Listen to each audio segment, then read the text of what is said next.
California was the dream, the golden coastline, the endless sunshine, the promise that if you worked hard enough, built something ambitious enough, and made it to the golden state, you would find a life that nowhere else in America could offer.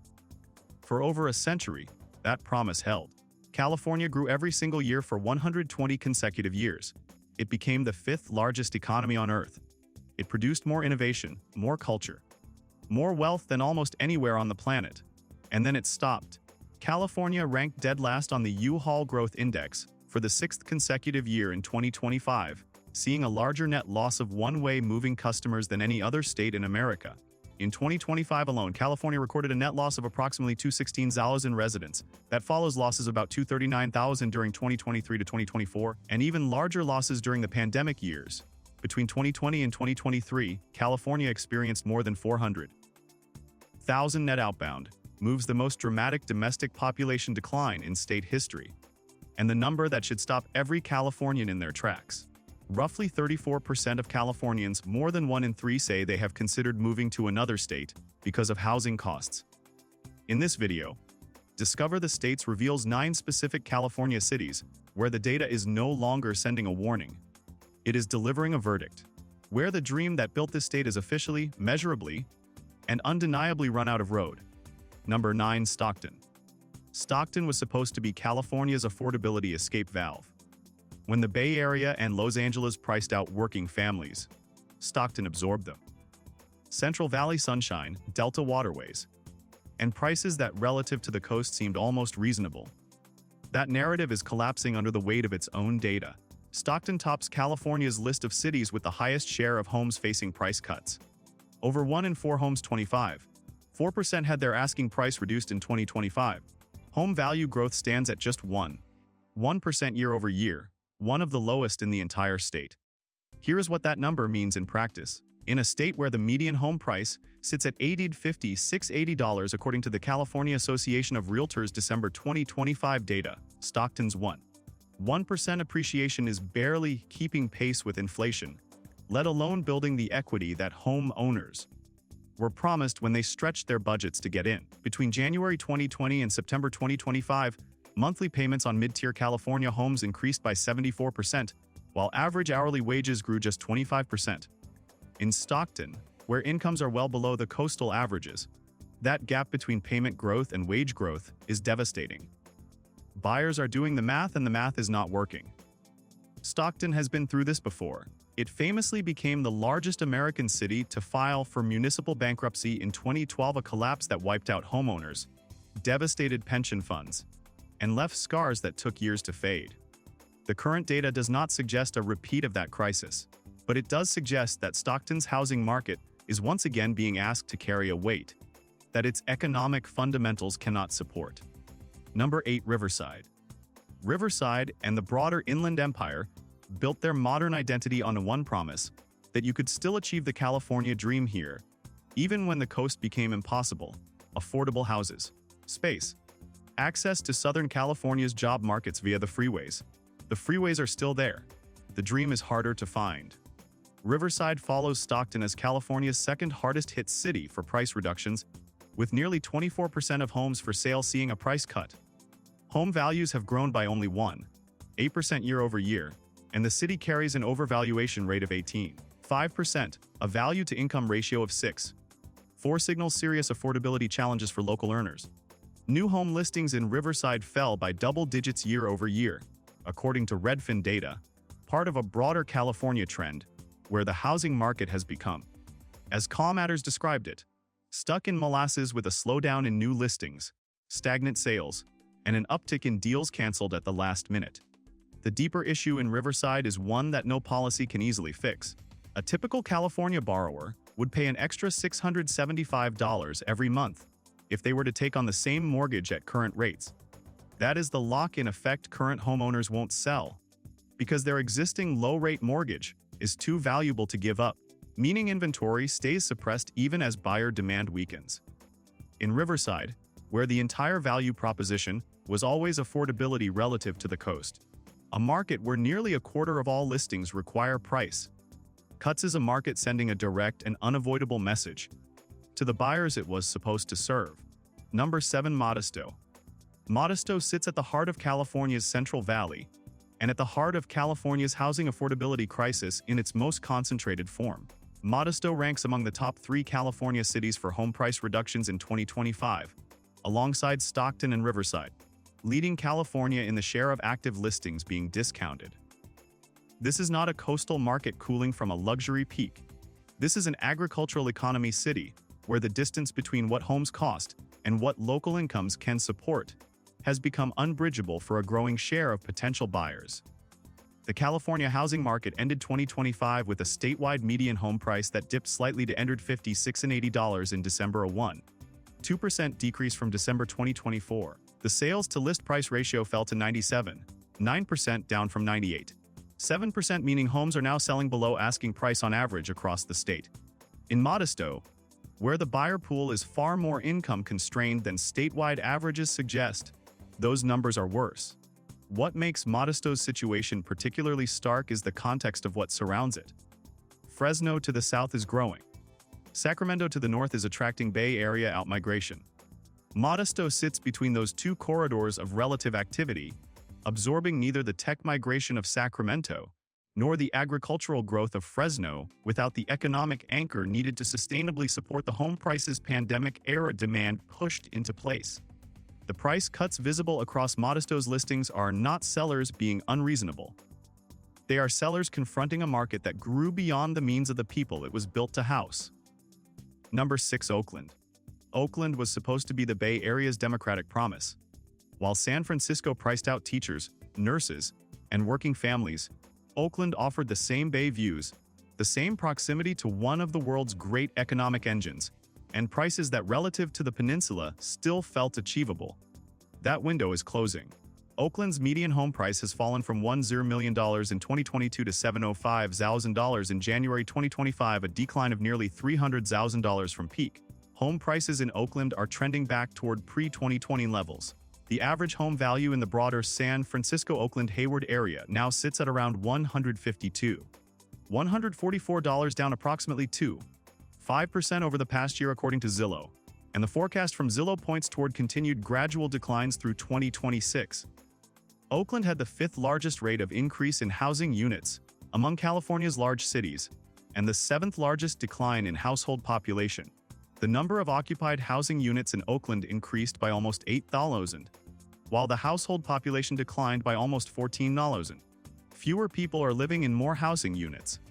That is the definition of a demand crisis hiding inside an inventory story. The tech layoff wave that swept through the Bay Area beginning in 2022 hit Oakland's housing market directly. The remote workers and tech employees who drove Oakland's pandemic-era price surge have either moved back to San Francisco or left the Bay Area entirely. What remains is a market with a declining population, falling prices, and a narrative of revival that the data is quietly contradicting. Number 5. San Francisco. San Francisco, the city that defined the American dream of reinvention, the place where technology, culture, and ambition converged to build something the world had never seen before. It is now the city people search to leave more than almost anywhere in America. Median list prices in San Francisco County decreased by a precipitous $400,000 from their $1.6 million peak in 2022, settling at $1.2 million as of January 2025, according to Redfin. San Francisco has been in a pricing freefall for several years now, as people have left the area in droves following massive tech layoffs beginning in 2022. New homes listed for sale fell by more than 17% in San Francisco compared to the same time the prior year, according to Redfin. The lock-in effect is acute here. In San Francisco, a homeowner who sells faces an extra $915 per month on a new mortgage at current rates compared to their existing one. That is a compelling reason not to sell, and it is suppressing the inventory that would otherwise give buyers more options. The Homeownership Affordability Index in the San Francisco Bay Area sits at around 21%, with San Mateo County even lower at 12%. That means only 21% of Bay Area households can afford to buy a median-priced home. In San Mateo County, just 12 in every 100 households can afford to buy. California's overall homeownership rate dropped to 55.5%, well below the national average of 65.6%. San Francisco now registers among the highest levels of outbound searches in the country, rivaled only by metros like Seattle. The city that was once a magnet for dreamers and job seekers is now among the places Americans are most likely to leave. San Francisco is not just experiencing a housing correction, it is experiencing an identity correction. The question of what the city is for and who it can afford to be for has become genuinely unanswerable. And that uncertainty is visible in every price reduction, every empty office floor, and every moving truck heading east on the Bay Bridge. Number 4. Altadena and Pacific Palisades, Los Angeles County's wound. There are moments in a city's history that change everything. January 2025 was that moment for Los Angeles. The Palisades and Eaton wildfires tore through two of Los Angeles County's most beloved communities. The fires scorched over 57,000 acres and destroyed more than 1,600 structures. The human toll was immeasurable. The housing market consequences were immediate and severe. In the Palisades fire zone, the average home sale dropped from $3.6 million before the fires to $2.4 million, a 33% decrease. In the Eaton fire zone, the average home sale plummeted from $1.8 million to around $684,000, a 62% drop. In the Palisades zip code, just 12 homes sold in February 2025, down 56% from a year earlier. In Altadena, 32 homes sold, down 43% year over year. The typical Altadena home sold for $1.2 million in February, down 8% year over year. 9 months after the fires, 8 in 10 Altadena residents and 9 in 10 Pacific Palisades residents had not returned home. Roughly 75% of Pacific Palisades residents and 67% of Altadena residents were still in temporary housing. Many expected they would have to move again within months, as insurance displacement coverage ran out. In a finding that shocked community advocates, the ABC News data team found that 44% of homes sold in both fire zone burn scar areas were purchased by corporate entities, roughly twice the national average of corporate homeowners. What happened in Altadena and Pacific Palisades is not just a natural disaster story. It is a housing market story about what happens when a community's future becomes uncertain, when insurance disappears, when the cost of rebuilding exceeds what insurance pays, and when corporate capital moves faster than displaced families can organize. The dream that those communities represented did not just burn, it was bought. Number 3. Los Angeles, the city that cannot afford itself. Los Angeles is the most complex housing story in America, and it is the most alarming. Los Angeles leads the entire state in population outflow. High housing costs, long commutes, congestion, and quality of life concerns have driven tens of thousands of Angelenos to relocate in recent years, often to more affordable metros in neighboring states. Wildfires have become a growing factor, with repeated fire seasons, rising insurance costs, and air quality concerns pushing residents from fire-prone foothill and canyon areas. According to the California Association of Realtors, home sales in Los Angeles County fell 7.9% in May 2025 compared with May 2024. Properties in high-risk fire zones are staying on the market longer. There is a clear decline in demand for properties in hillside neighborhoods due to heightened fire risk and rising insurance costs. Available land listings in the Palisades are increasing faster than sales projections suggest available lots could exceed 500 by year-end at current absorption rates. Before the fires, fewer than 30,000 homes, townhouses, and condos sold in a county of 3.7 million households, meaning less than 1% of homes changed hands in a given year. The fires destroyed or damaged nearly 13,000 structures in a county that was already suffocating from undersupply. Los Angeles was the most searched for destination among homebuyers looking to leave across all U.S. metro areas tracked by Redfin in the October through December 2025 period. Los Angeles County has been the single largest contributor to California's domestic population losses since 2020. In the entertainment capital of the world, the entertainment industry itself has contracted through strikes, streaming disruption, and corporate restructuring. The tech presence that briefly supplemented that loss has cooled. And the fires that burned in January 2025 did not just destroy structures. They destroyed the psychological certainty that living in Los Angeles was a risk worth taking. Number 2. The California insurance desert, a statewide crisis. Our second city is not a city. It is a condition that now exists across every fire-adjacent community in California, and it is rewriting the rules of homeownership statewide. The California insurance crisis. The increasing weather risks, along with California's restrictive regulatory policies, are pushing major insurance carriers to withdraw from the state, creating more barriers to home ownership. High insurance premiums and limited availability have contributed to slower sales across high-risk zones statewide. Buyers are prioritizing fire safety and insurance availability over design features. Real estate agents report that insurance has become so expensive it is now a focal point of buyer-seller negotiations, just like closing costs. Insurance companies reeling from wildfire costs are raising rates across California. This affects housing affordability directly, and it is making it harder for people to get mortgages.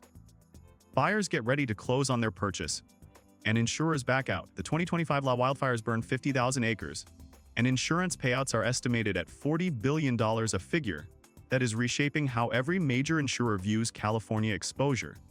When insurance becomes unavailable or unaffordable, the housing market does not just slow, it seizes. A home without obtainable insurance cannot be financed through a conventional mortgage. A home that cannot be financed through a mortgage can only be sold for cash. And when a market shifts from finance to cash only, it is no longer a market for the middle class. It is a market for institutional investors and the ultra-wealthy, exactly what the data from the Altadena and Palisades burn zones revealed. This is not a problem limited to fire-damaged neighborhoods. It is spreading to fire-adjacent neighborhoods, to communities that have never burned, but sit within risk assessment zones, to entire counties where carriers have quietly withdrawn from writing new policies.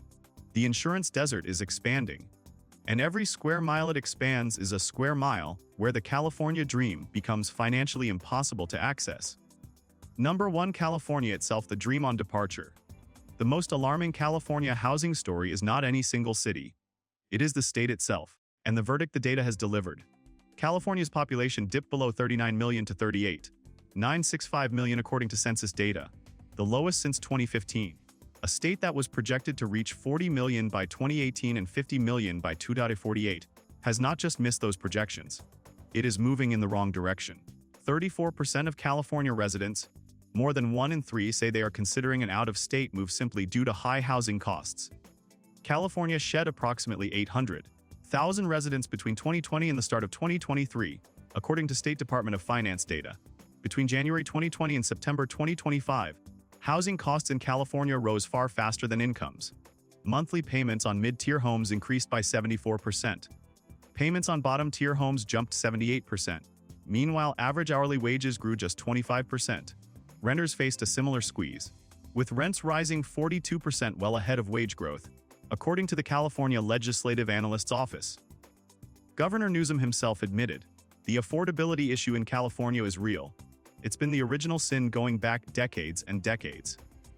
California's non-farm job growth is projected to slow to just 0.3% in 2026, and the unemployment rate is expected to rise to 5.8%, the highest since the pandemic recovery. The statewide median home price dipped slightly in December 2025 to $80.56, down 1.2% from December 2024. Homes are taking longer to sell, a median of 36 days in December 2025, up from 31 days the prior year. California's price cut percentage reached 21.3% in 2025, the highest level since 2019. This steady increase reflects affordability challenges and high mortgage rates across the state. California would need to build 3.5 million new housing units to bring supply to adequate levels, 350,000 per year. The year 2022 was California's best for new housing construction since 2008. It fell far short of that target. California is not coming close to the rate of building needed. The California dream did not die all at once. It died the way most great things end, gradually, then suddenly. A price increase that made the math uncomfortable. Then another that made it impossible. Then the fires that made it terrifying. Then the insurance withdrawals that made it inaccessible. Then the unemployment rises that made it uncertain. The mountains are still beautiful. The coastline is still extraordinary. The climate is still among the finest in the world. Nothing about what nature built here has diminished. But housing markets are not built by nature. They are built by policy, by investment, by the collective decisions made over decades about who gets to live somewhere and at what cost. And the decisions California made for decades have produced a market where the dream belongs to the few, and the rest are loading moving trucks and heading east. Understanding these shifts matters. Population cycles don't end quietly. They leave lasting marks. Knowing where the pressure is building is no longer optional. It is essential. Thank you for watching this in-depth report from Discover the States. If you found this analysis valuable, leave a comment with your perspective. Share this video to spread awareness, and make sure you are subscribed so you do not miss what comes next.